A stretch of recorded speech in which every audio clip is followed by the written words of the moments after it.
Am I the idiot for publicly revealing who my biological parents are on Facebook and kind of messing things up for them? I was given up for adoption when I was a baby by my parents, who were 19 years old. Due to reasons, I was taken from my adoptive parents and put in foster care when I was 11 and remained in the system until I went to college. When I turned 18, I was given my mother's contact information by someone. I found out she was married to my biological father. They had public profiles on Facebook and Instagram. I ended up messaging my mother, who never responded. I then tried to message my father, who basically replied saying that he's sorry, but they would rather not have me in their lives. That it took them a while to grieve over giving me up, and that they don't want to go through all that pain again. Well, at this point I got pretty pissed, because I think it's kind of shitty they think they can prevent me from knowing the rest of my family. I ended up messaging my grandmother, my mother's mom, who was actually happy to know me. I met her in person and we really bonded. I also have 2 younger siblings, but I didn't contact them after what my father said. Well, 4 months ago, I saw my father post of a picture of them at some church event and say my beautiful wife and our 2 amazing kids. This was on their church Facebook page. This was probably wrong, but I replied with a comment saying, "Don't you mean 3 kids?" I didn't really expect the amount of people responding to that as I did. There were a bunch of people my parents knew that started asking questions. I freaked out and deleted my comment. Then I started getting DMs from people, including people I was related to. Later that day, my grandmother made a post confirming I was a child given up for adoption. So now, I started making connections with some extended family and have been to a few family parties. My parents have been told they aren't invited unless they accept me, which they haven't. The whole drama has kind of messed with their lives and business. My parents are now apparently separated. I don't really accept that as my fault. Am I the idiot for telling my niece she can't come over until she apologizes for eating my daughter's cake? My brother, single dad, and I live next to each other. He is still working outside of the home, but I'm not, so his daughter has been hanging out with us while he's gone.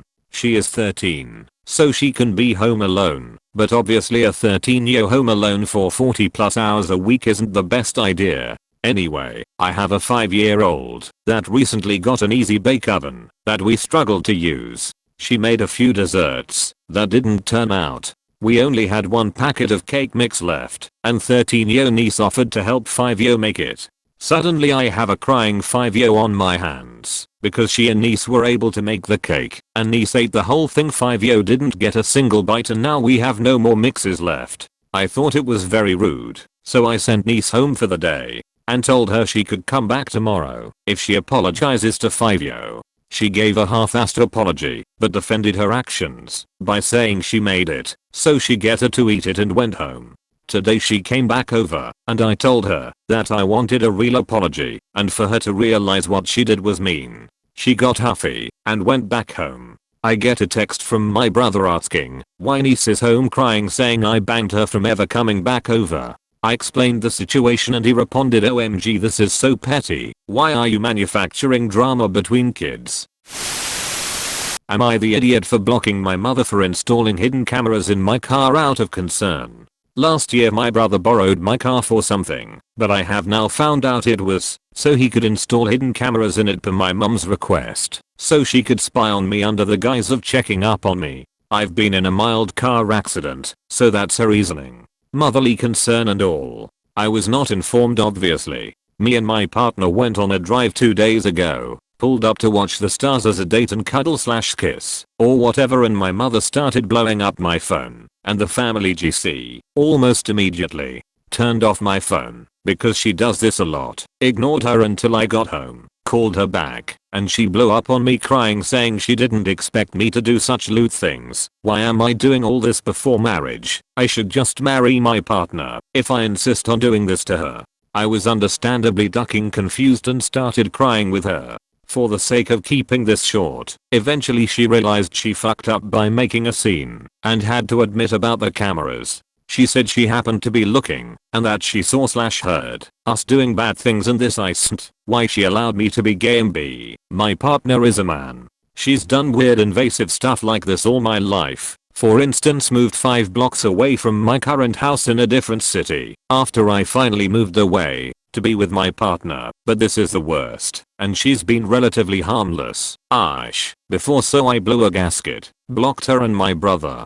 I was really secure in my decision, but now I'm getting random family members texting me / calling me begging me to unblock her because she's gotten extremely ill and that it's really my fault for doing all that. I know she's religious, that's why she reacted badly to seeing something she had no business seeing or hearing, so I don't get to be an asshole. I feel mindfucked, and I'm starting to second guess myself for blocking her and half my family. She is my mother after all, so I don't want to be an asshole, but I don't know anymore. My partner is the only one on my side. Am I the idiot for telling my girlfriend she should find outfits like the ones my brother's girlfriend wears? My brother is almost 2 years younger than me, but we are pretty close. His girlfriend is his age and a nice person, and she makes my bro happy. There are absolutely no feelings towards her, or weird intentions from me. This argument between me and my GF happened a while ago, before quarantine, when we were still able to see each other, and she hasn't really brought it up since then, and seems to be over it. But I'm wondering if I was in the wrong, because I don't think I was at all, and it's still bugging me. So my girlfriend has nice taste, and she has decent clothing, but she doesn't really shop at any particular stores. Most of her clothes are from Amazon, and rather randomly selected. She used to wear a lot of tomboy kinda clothes, like graphic shirts that were too big, and baggy jeans, but that's changed now, because I kind of called her out on it, and I think she's been able to find clothes that fit her better and kind of flatter her more. For context, she is kind of short and petite, so finding clothes that fit can be a challenge for her, since most outfits marked as S or even XS tend to still be too big on her. This is relevant because my brother's girlfriend is about the same size as my GF. I think my brother's girlfriend's clothes look really nice, and I've asked a few times where she got that outfit or where she buys her clothes from, because I think they'd look good on my GF.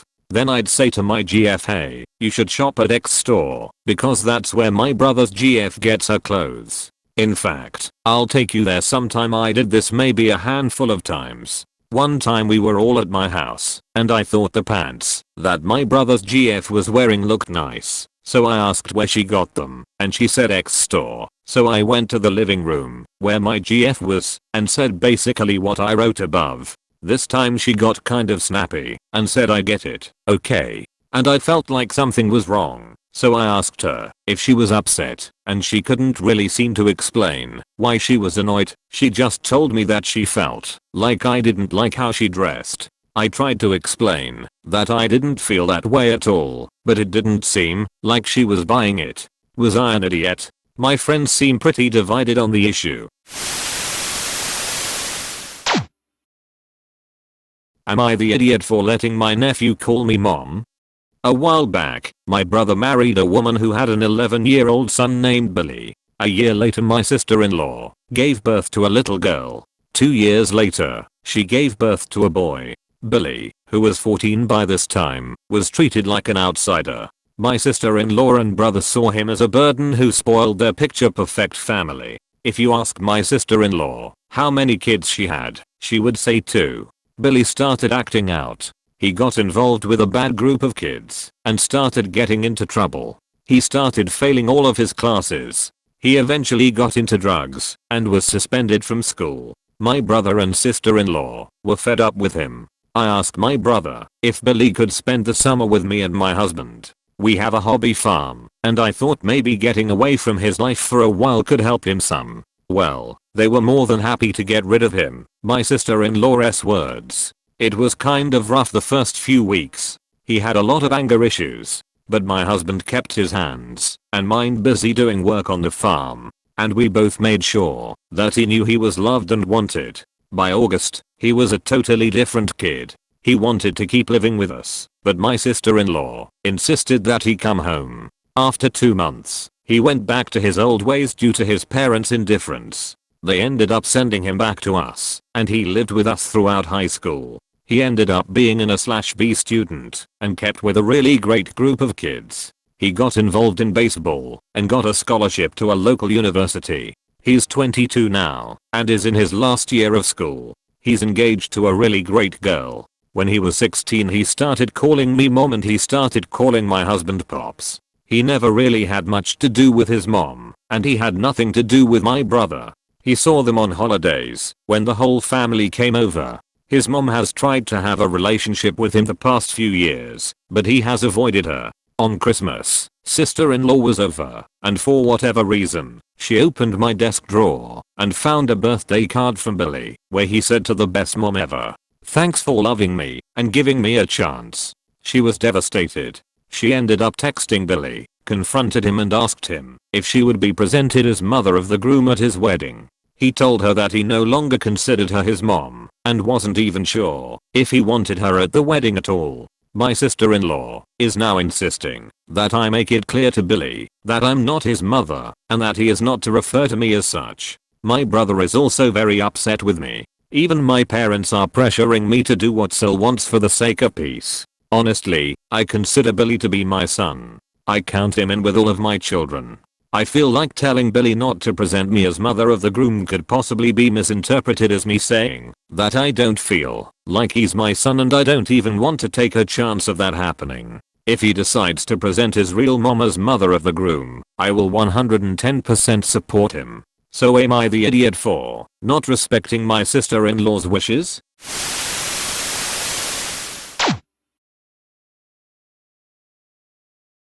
Am I the idiot for saving one sister's life and not the other? Unlike most insane titles on this sub, this one isn't hyperbolic, unfortunately. I, 22 female, have little identical twin half-sisters, 16, who both have serious kidney issues. They have both sadly reached a point where without a kidney transplant, their quality of life will continue to decline, and they might not see the other side of 20. Obviously, myself and my mom are devastated with this news. It wasn't expected that they would be in this position so young. For some background, one of my sisters, Sarah, is very much the tomboy like me. We are really close and enjoy a lot of the same things. We are like two peas in a pod. That's not to say I don't love my other sister Jade, but we simply aren't as close. She's a little more girly, doesn't have many shared interests as me and Sarah do, and so we just don't hang out as often. I also don't see Jade as much in general. Sarah doesn't like her dad's wife, and so she spends less time with them, while Jade adores her so has always spent more time at her dad's place. Both my mom, their dad and both of the girls were totally happy with this setup. Jade also begged to go to a particular boarding school, so I don't see her nearly as much as Sarah, nor have I for a very long time. Maybe one weekend a month for the last couple years and some more over summer/holidays. I still love her dearly, but I hope it's understandable now that I'm just much closer with Sarah. We were equally close until Jade started doing her own thing and making choices for herself, and I don't in any way begrudge that. I wouldn't say B and Jade don't get along, but there have definitely been some big spats over the years. We all got tested to see if it would be possible to do live donations, and I'm the only match. Unfortunately, I obviously only have 2 kidneys. I can only save one of my sisters. There's every chance they might get a kidney from somewhere else, but right now they aren't a priority and aren't high on the transplant list. I basically told my mom, who told their dad, that I want to donate my kidney to Sarah. I thought about it so much. I know this means I'm undeniably saying I love Sarah more than Jade, and I guess I do. Unsurprisingly, all hell broke loose about how could I do this to Jade? How could I be so cruel? Why would I do this? How can I just play with their lives? I've been getting calls and texts from everyone who knows about this. A fake. Neither Sarah or Jade have been told. I get it. I'm playing God here. But it's my kidney. Yeah, I feel like scum for choosing one sister over the other, but one is my best friend and the other is, well, not. I feel like a monster for saying it, and I know on a fundamental level it's wrong. Part of me wanted to flip a coin or something, but I couldn't. My whole family seemed to be demonizing me for making this choice. Sorry if it's confusing. The character count cut me off. Edit for some repeated questions. Currently, their doctors can't tell who will deteriorate faster. They are currently at similar stages and their most recent results have given no insight into whether or not Sarah or Jane will be worse off. Only time will tell, but their current treatments are harsh on their other organs, so there is an element of urgency that makes us reluctant to just wait to see who gets sicker faster. If it came down to Jade needing a kidney next week and Sarah not needing one until next year, I would obviously donate to Jade and hold out hope Sarah will get another donor. I have suggested setting up a donor chain to my mom, but this has all happened recently, so it's still up in the air. I have only been confirmed as a match, and I haven't passed through all of the other checkpoints and testing. There's a very real chance I can't donate at all in the end, which is why I only told my mom, and not my sisters, about how I felt. To be explicitly clear, as this question comes up a lot, I don't think either deserves to die. Their parents are undeniably advocating for me to choose Jade, who has, and I quote, such a bright future, but they just haven't said it explicitly. I'm not choosing Sarah because she deserves it. I'm choosing Sarah because I want to save her life. Jade has always been, shall we say, unkind to a lot of people, and her dad has always acted like that. Right? If I could save both, I would. If I can only save one, and the doctors have no explicit results to say one needs it urgently, I would choose to save the one I love, not just the one I share blood with. I personally think I'm an idiot. I think that, if you look past the kudos for trying to donate a kidney, I think I'm doing something wrong. It just isn't enough to make me change how I feel, and I was hoping to get an impartial insight here, as I obviously can't get one from my family.